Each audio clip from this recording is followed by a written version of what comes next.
Thank you, Dan Poneman, for being here and for your kind words. And I'd like to ask Lord Peter Mandelson and Ambassador Carlos Pascual and Ed Morse to please take seats on stage as soon as the seats have been adjusted. While they're doing that, I'll just quickly introduce our closing panel. Lord Mandelson's a former European Trade Commissioner, British First Secretary of State. He negotiated many trade agreements and led the European negotiations in the WTO Doha round, has held too many senior positions in the UK government to mention, focused on trade, investment, and innovation. And like us here at the Energy Center, also understands the importance of rigorous, policy-focused analysis as president of the Policy Network think tank. So we're honored to have you here, and thank you for traveling from London to be with us here today. Next is my former colleague and friend Carlos Pascual. He leads the recently created State Department Bureau of Energy and Natural Resources. In that role, he's the administration's point person on our diplomatic engagement on many energy issues around the world. Formerly was the ambassador to Mexico and ambassador to the Ukraine, so he has expertise in some particularly important energy hotspots right now. Earlier in his career, worked in the White House on Russia, Ukraine, Eurasia at the National Security Council. So as you can tell, there are a few people better positioned to help us understand the interplay between geopolitics and energy. And I'm really grateful to Carlos for being here and for all I've learned from him and for his distinguished public service and for his friendship over the years. And then finally, we have Ed Morse. Ed is one of the country's leading energy economists, now is global head of commodities research at Citi, and before that, holding similar positions at many other leading investment firms. He co-founded PFC Energy, a leading consultancy, was president of Petroleum Intelligence Weekly. He has worked in his career in government, at the State Department, also in academia at Woodrow Wilson School, and many years ago, I won't say how many years ago, as a visiting professor here at SIPA. So few people, I think, embody the center's effort to bring real-world experience and expertise to the discussion of policy as much as Ed, writing frequently in the country's leading newspapers and foreign affairs, including in the most recent issue, and taking time to engage with senior policy officials, and I know they value his expertise a great deal. And most importantly, he serves on the advisory board of the Center on Global Energy Policy. And on a personal note, it was from Ed that I first heard that Columbia was looking for a faculty member with energy expertise to start a new center, so I wouldn't be here today if it wasn't for Ed. So I want to thank you all for being here. I'm going to take a seat now, and we're going to begin our discussion.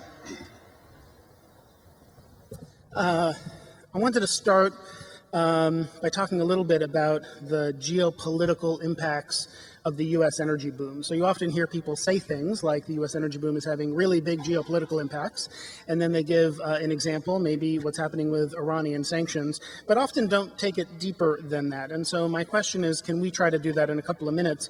What are the impacts? Does the U.S. really engage in the world differently? Do we deal with countries and problems like Syria differently because the U.S. is suddenly a much larger producer of oil and gas? Carlos, can I start with you?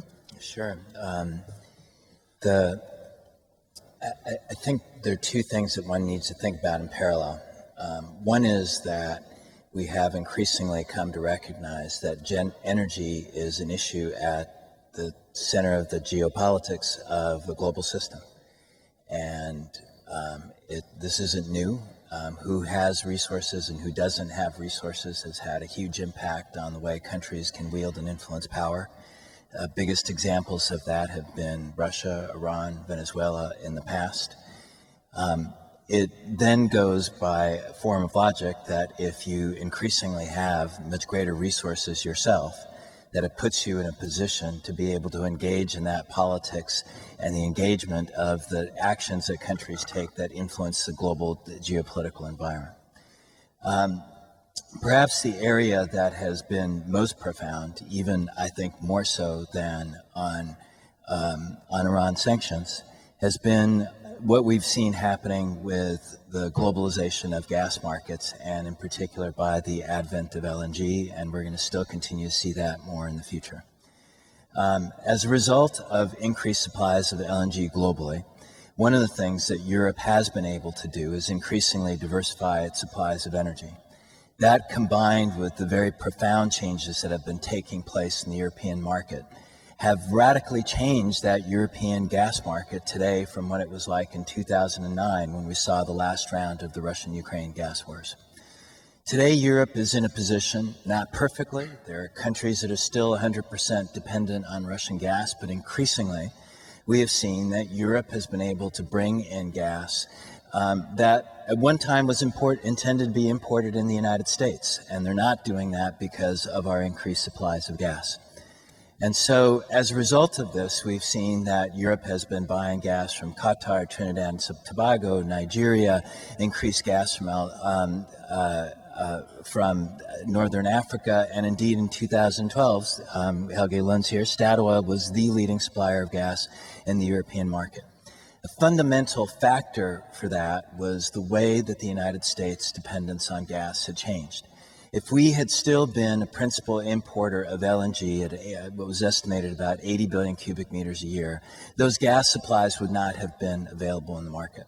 And so today, when people raise the question of can the United States make a difference in Europe's energy security and global energy security if we continue as an LNG exporter, this is not a question of meeting supplies tomorrow, but it's reinforcing a very basic concept.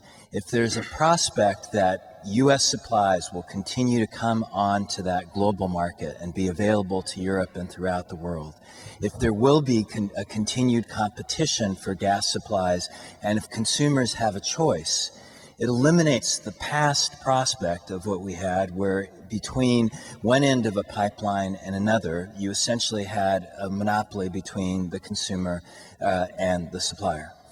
And so what we've seen happen already with gas is a nature of competition in Europe, which makes today's crisis in Europe very different from what we saw in 2009 and provides part of the answer of what we need to think about looking ahead, the increased capacity of that competition. I just want to give one other area or example which I think is important that is not always thought about. When you're a principal consumer of energy products and you're seen engaging in markets because you have the need for the commodity yourself, it reduces your degrees of freedom and flexibility in that market. And an area that has become an increasing prospect for energy supplies for the future is the African continent. And one of the critical issues where I think the United States has played a leading role is on transparency and governance issues. Norway has been a key partner in this in the Extractive Industries Transparency Initiative. Why is this important? In Africa today, there's more money in capital flight that leaves the continent, principally from extractive industries, than is annually invested in the continent between FDI and international donor assistance. And so one of the things that's really helped us to do is to be able to engage across the continent, whether it's been on the petroleum industry bill and the implementation of EITI in Nigeria, to working with countries such as Mozambique who are developing new gas resources, to be able to be a force for transparency and governance. Because in the end, that is going to be a basic factor in the ability of those countries to supply their own populations with energy, and is going to be a factor in the willingness of those countries to be able to contribute hydrocarbon resources onto global markets. So just a couple of examples of where it's made a difference. It's not a panacea. It doesn't mean that you can intervene, that you're not immune from global markets, but it gives us the ability to be able to contribute to transparency and competition in global markets in the way that we haven't been able to in the past. Dan, and I didn't introduce Dan in my introduction, so we'd introduced you earlier in the program, and you would need no introduction, having won the Pulitzer Prize and being widely regarded as perhaps the world's leading energy expert and founder of Cambridge Energy Research Associates. But I wanted to ask you to sort of answer the same question. How do you think, as you look over the history of the U.S. role in the world and the role energy's played, what does it mean that the U.S. is experiencing this energy boom now? You know, I think as Carlos emphasized, it's not a panacea. It doesn't mean that everything is transformed, which I think was even in the immediate beginnings of the Ukraine crisis, we saw that sense. But it does really change the balance of power in the world to have this position.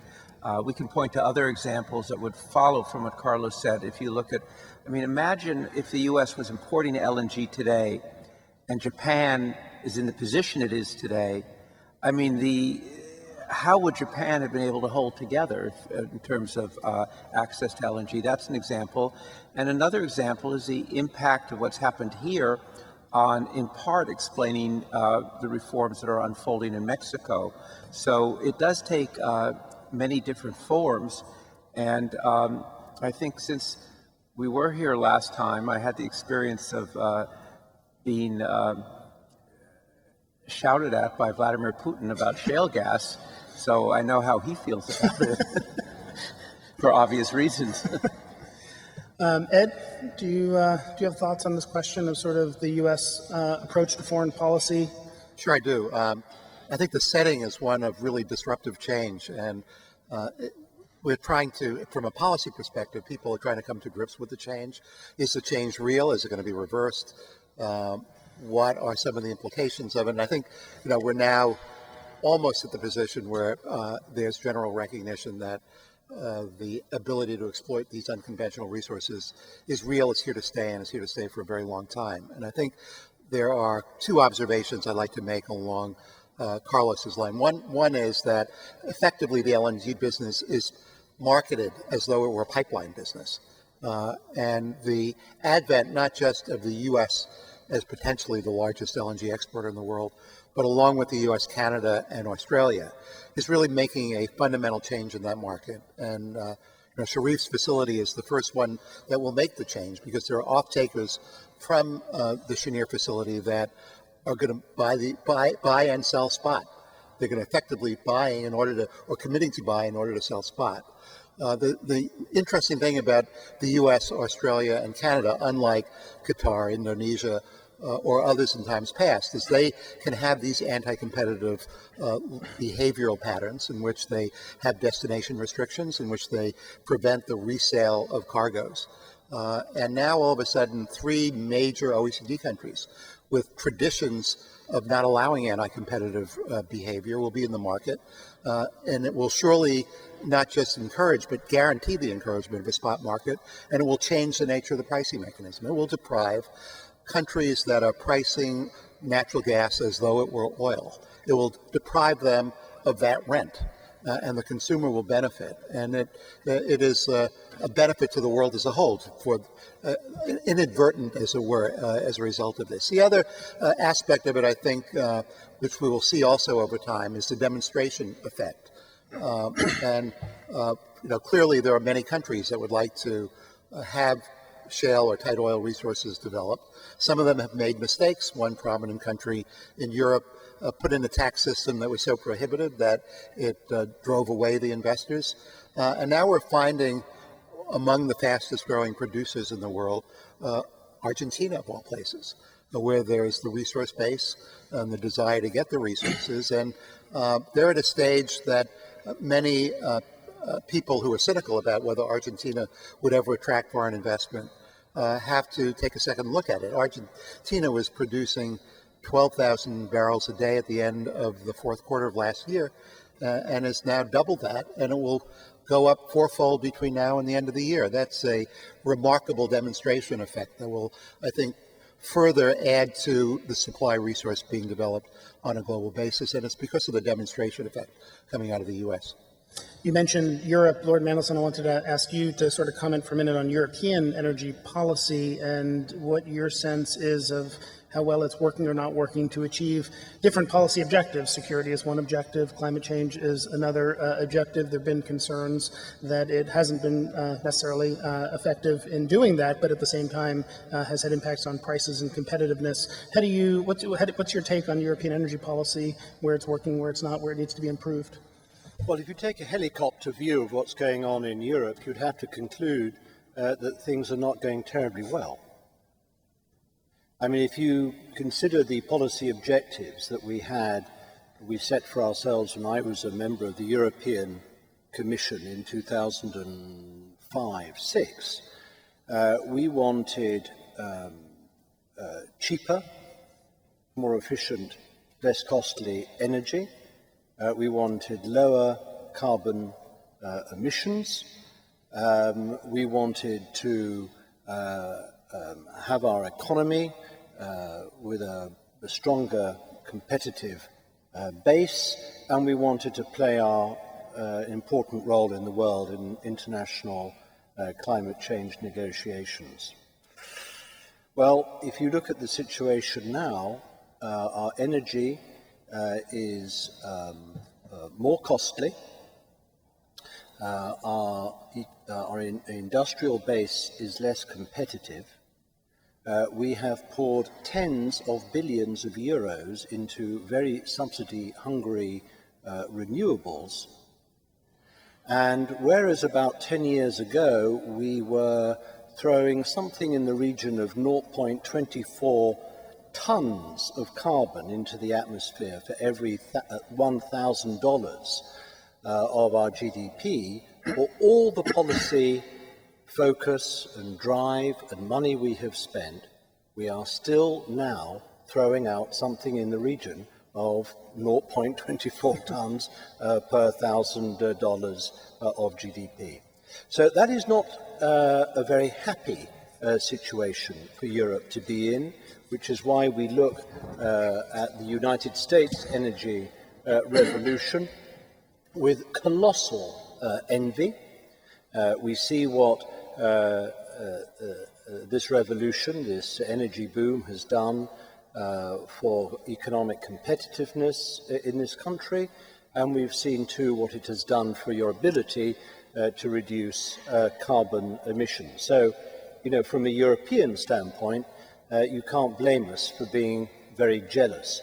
On the other hand, and I want to come back to the point Carlos was making at the beginning, what's happening in the United States has the potential to be a major driver of change in the global gas market for all the reasons that you set out. And that is very, very important for us because in a world where LNG export volumes increase, we will be moving to a situation where gas is more competitive, more mobile, more flexible, more international, or accessible by us at lower cost. And in my view, if you follow that structural trend through, you will identify the silver lining for Europe that comes from the revolution in the United States.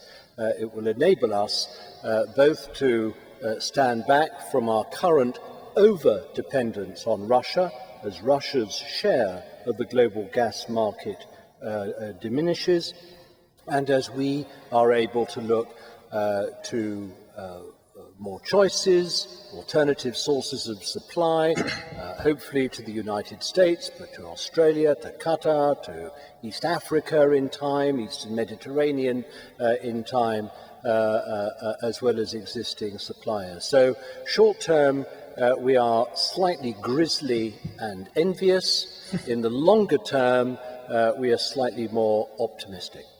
And so the U.S. energy boom having more positive impacts in the longer term, you're not concerned about lower priced natural gas, reduced competitiveness, sort of competition for manufacturing, is that? What can we do about it? We just have to put our own house in order.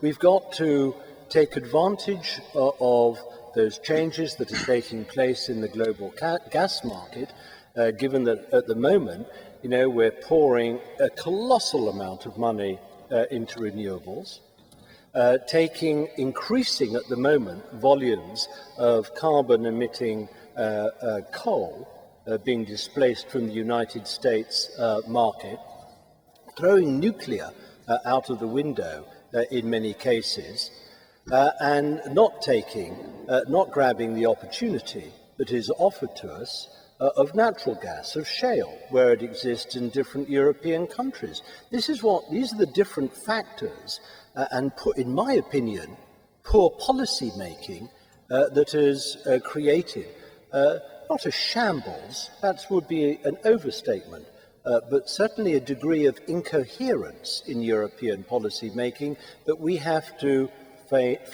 find answers to.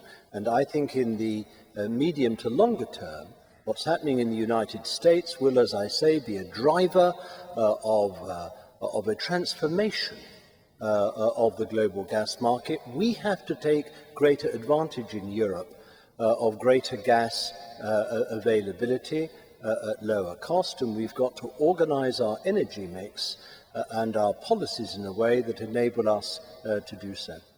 So staying on the topic of European energy security for a minute, particularly in the context of what's happening with Russia and the Ukraine, Carlos, can you talk for a minute about what role energy is playing in the current crisis? What steps can Europe or the Ukraine reasonably take to reduce dependence on Russian gas, and what steps the U.S. government is taking to help facilitate that? And how important LNG exports, which kind of gets a lot of attention, kind of fits in that versus lots of other things? Sure. No, I'd be glad to address it. And I'm just literally off the plane coming back from Ukraine and having stopped in London on the way. And should add, Carlos was also ambassador to Ukraine, so extra dimension. Look, one of the issues which is a fundamental factor in question in Ukraine, and it has been in many of the former Soviet countries, is that energy has been a fundamental source of corruption. And in order to deal with the viability of these economies, their politics, the independence of their systems, they have to be able to produce energy, they have to do it on a transparent basis, they have to be able to attract private investors, they have to advance diversification. And so one of the key issues that is facing Ukraine right now is how do they create a picture for an energy future where they can produce more, that it can be done on a competitive basis, that it can attract private investment, and that will give them options for the future. So the first thing on Ukraine that's absolutely critical is to recognize that there is an option for the future, that you're not just playing the short-term game. They have significant supplies of natural gas. Ukraine right now consumes about 50 billion cubic meters of gas a year. About 28 billion cubic meters of that is imported from Russia. About 2 billion they get from the West, and about 20 million gets produced domestically. Of that 20 billion cubic meters, they could realistically expand that by some 30% and perhaps more through investment in new technology. They're using the same technology that they used during the Soviet period in the 1970s, and I'm sure that these two gentlemen sitting at the end there have great ideas of what they could potentially do by engaging in the Ukrainian market. They have the ability to produce shale gas.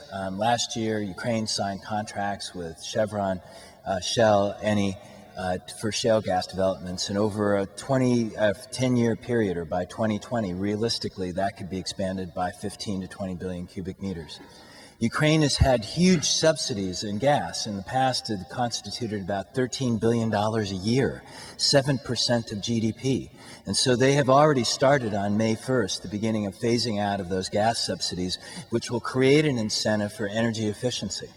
And if you bring those factors together, it presents a situation where by 2020 or soon afterwards, Ukraine could be in a position between more production and efficiency to have choices about whether it imports Russian gas or not.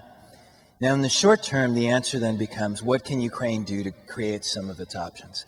And so one of the things that the United States, the European community, Ukraine's neighbors have been working on are what are called so-called reverse flows. The ability to use this European gas market that now allows gas to be traded north to south, east to west, west to east, to be able to move gas so-called backwards back into Ukraine. So there's already about 1.5 billion cubic meters of gas capacity in Poland. It's small, but that has already begun. In Hungary, the potential is as high as 6.1 billion cubic meters a year. And those negotiations are on track, and potentially we'll see some results of that soon. On April 28th, Ukraine and Slovakia signed an agreement that will create a physical capacity to begin importing 3.2 billion cubic meters a year, expandable to between 8 and 10. So if those mechanisms are put in place, what it will begin to do is give Ukraine the ability to have some diversification of supply so that it's not just dependent on supplies from the east. The other key factor is to recognize that Ukraine is going to have to buy gas from Russia. It absolutely needs to do that at some level. And so the critical challenge is to put that trade in gas on market commercial terms. And this is where it's so crucial that the European Union is playing a role. And what the EU has done is to try to create a competitive gas market in Europe. And in that market, there's certain characteristics. The market defines prices. The market establishes that those who purchase the gas have the right to trade it. And the market also requires that those who consume the gas actually pay their bills. And so there you have the foundations for a negotiation between Russia and Ukraine on price, on trade, on payment of bills that provides a degree of transparency that could give this a potential resolution. Final thing I just want to say on this is the importance of Europe's active engagement. And I know that many European countries are concerned about this because there is a huge dependency on imported gas from Russia. But look at it from this perspective. Today, Russia is invested in 220 billion cubic meters of pipeline capacity to Europe. 220 billion cubic meters, supplying somewhere in the range of 150 to 160, including all countries, and not just the European Union.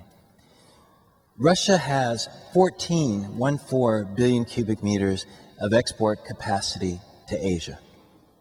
If Russia does not sell gas to Europe, it is decimating its own gas industry.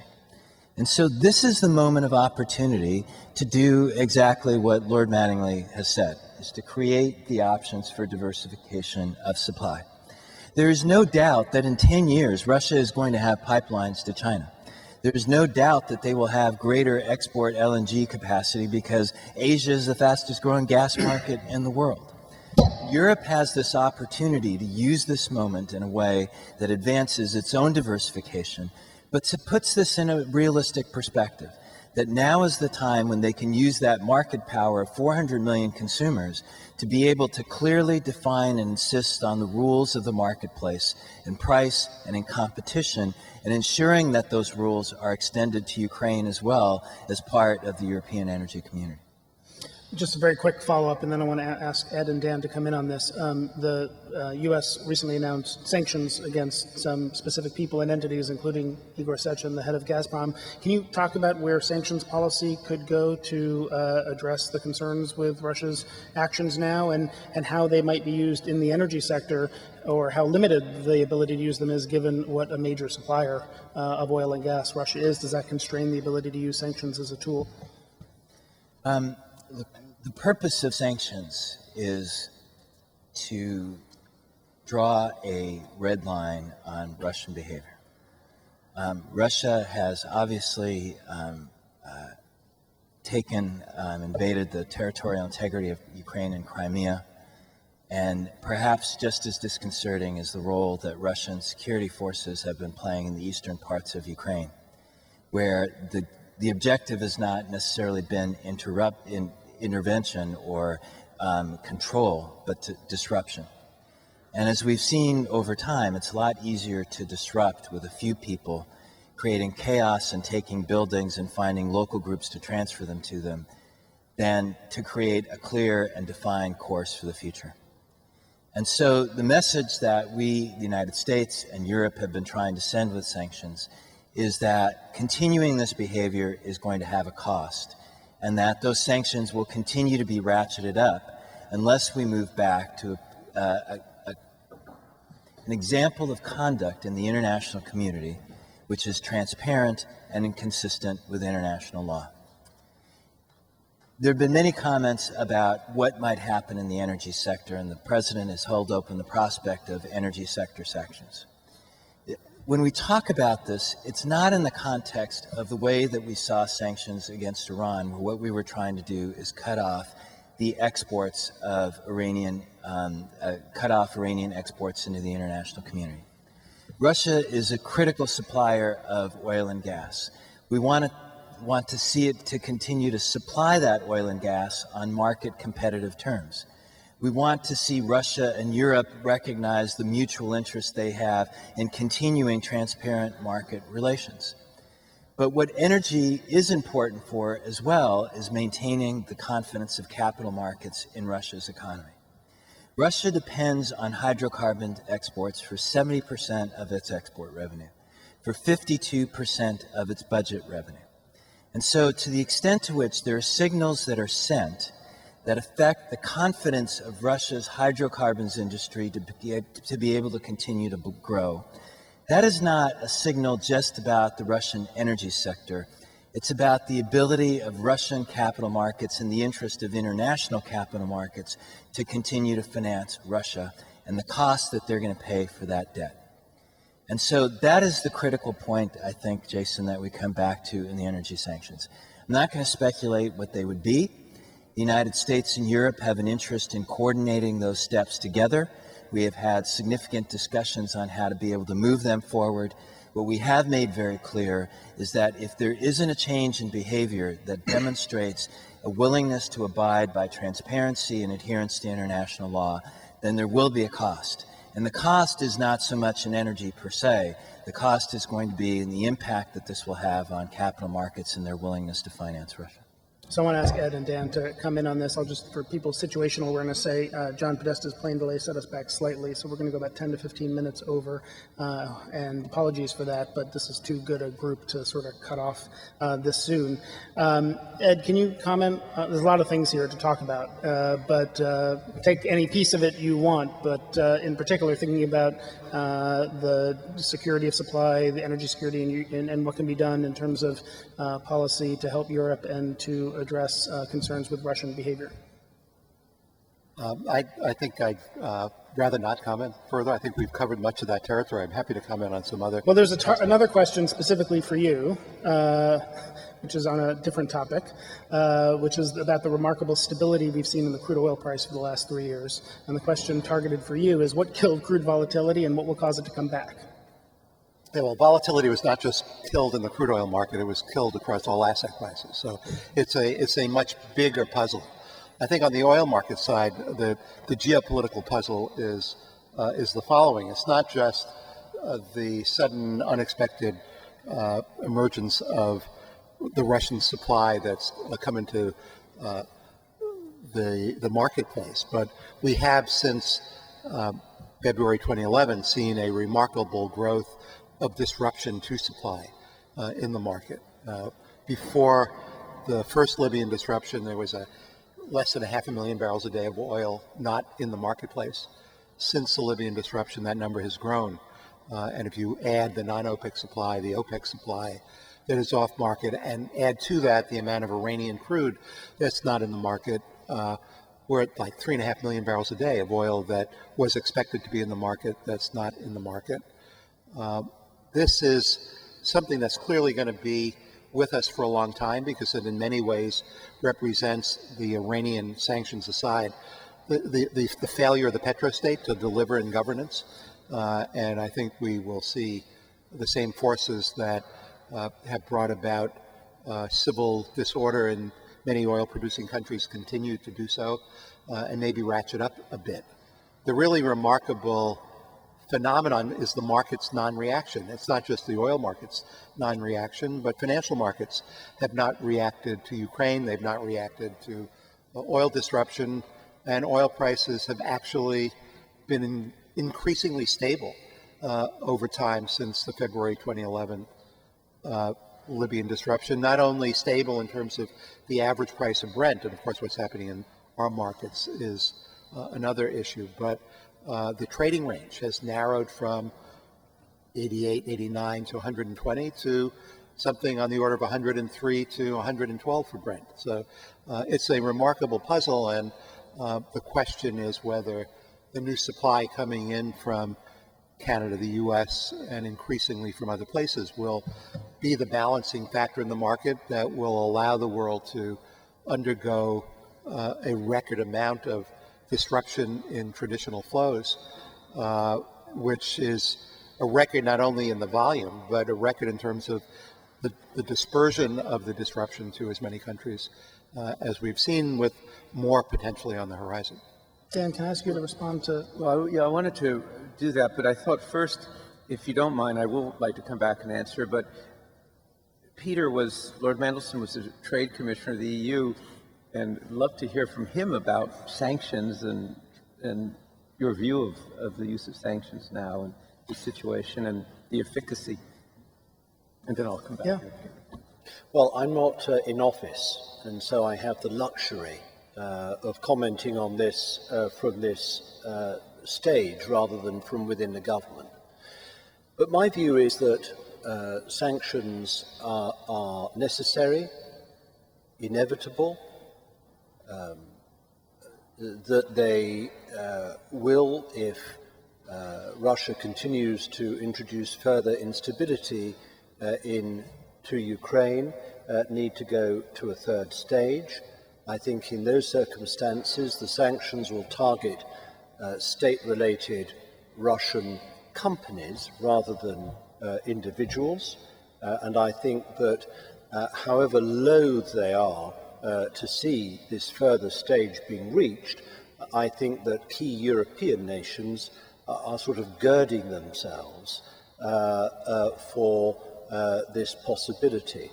I can't judge what's going on in Mr. Putin's head.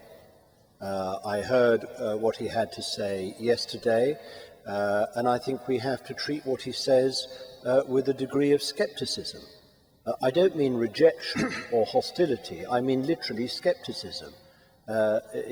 We have to question how sincere he is in what he says, and we have to see real events, real people on the ground reflecting what he is saying before we can draw the conclusion that he is actually seeking to de-escalate this situation.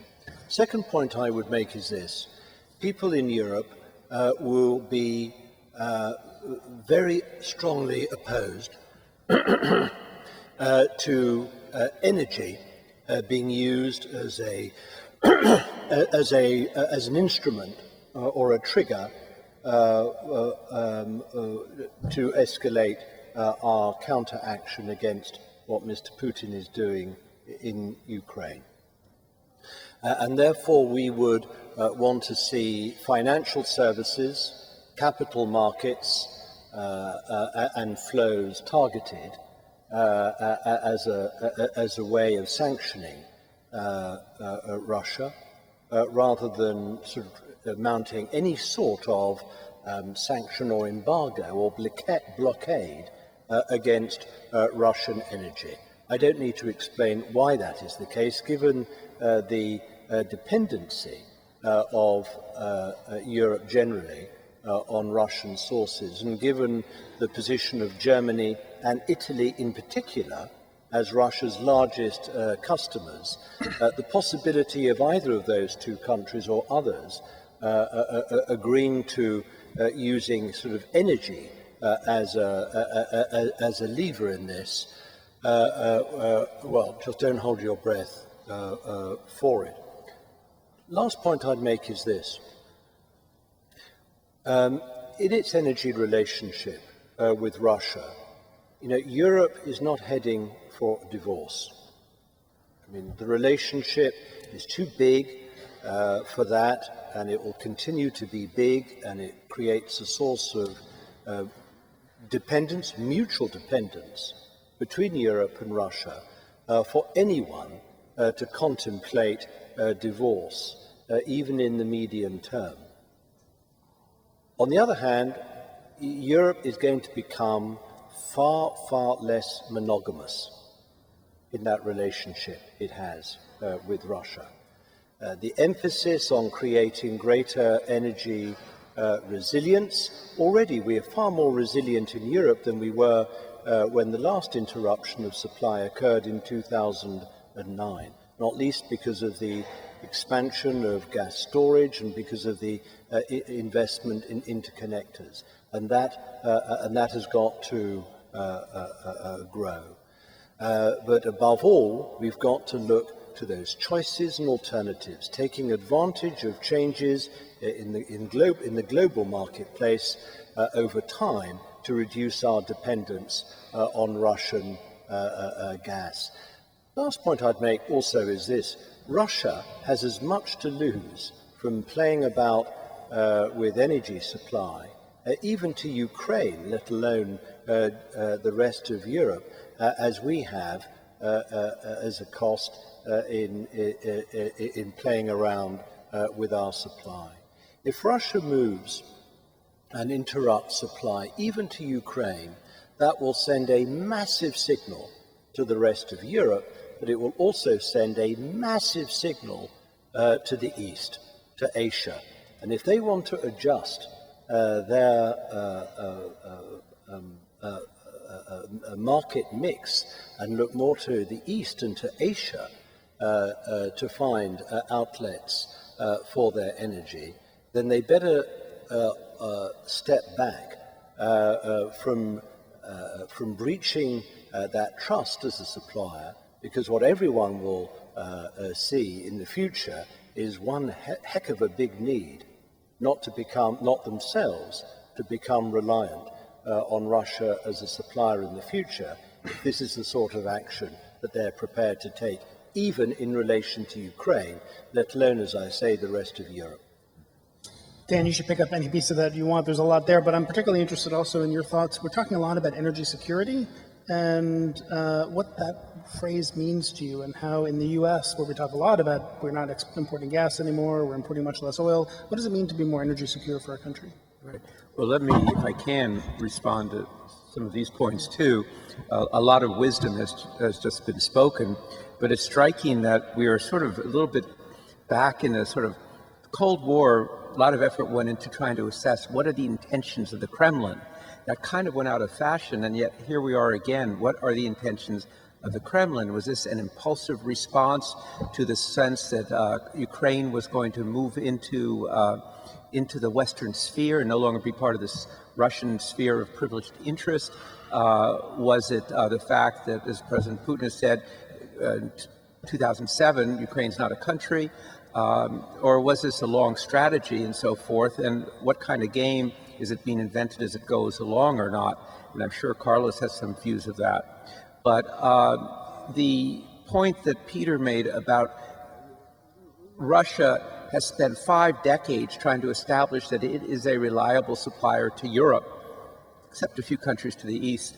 And that, in fact, just recently, the number 2 at Gazprom said natural gas is not a weapon, it's a commodity in that point.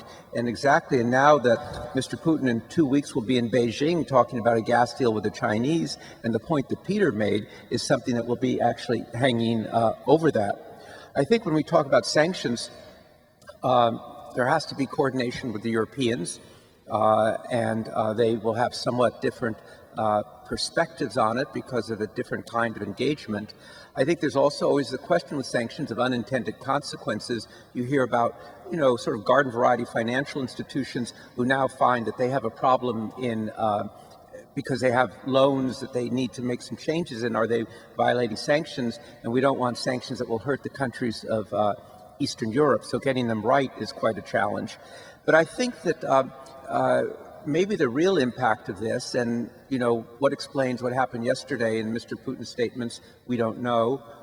Maybe it was just looking and saying this thing is getting out of control and there can be unintended consequences. But one effect is those who were at the St. Petersburg Economic Forum last June will remember the big theme is that Russia needs foreign investment because its growth rate has plummeted from about 7% to about 1% or maybe 0%. Well, one thing that's probably as a result of this, sanctions or no sanctions, that most every company, at least thinking for the future, when they go to their board to talk about what are they going to do in Russia, many of them will look at the calculations differently than they might have a year ago. And that's a very important issue when part of the deal that the Kremlin has with the Russian people is we will deliver a higher standard of living to you rather than no growth. And I think to kind of wind up, Carlos talked about a deal on gas between Russia and Ukraine, and that points to the larger thing, that either there's some kind of negotiated settlement, there's some kind of agreement about going forward, maybe one that will not be very clear about a federal or still a unitary state of Ukraine, but some way to resolve this, because the alternative for everybody is a bad situation. This wouldn't be like Transnistria, or this wouldn't be like Abkhazia, sort of a gray zone. This would be a big sore in Europe. And so, maybe that's what's going to begin, and we'll see how well these elections go on. So that's a long preamble to the question of what does energy security mean.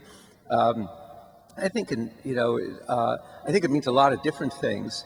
but it means being able to deal with emergencies, it means resilience, and it means ensuring that the investment is being made, that you have the type of energy resources and capabilities that you need in the future.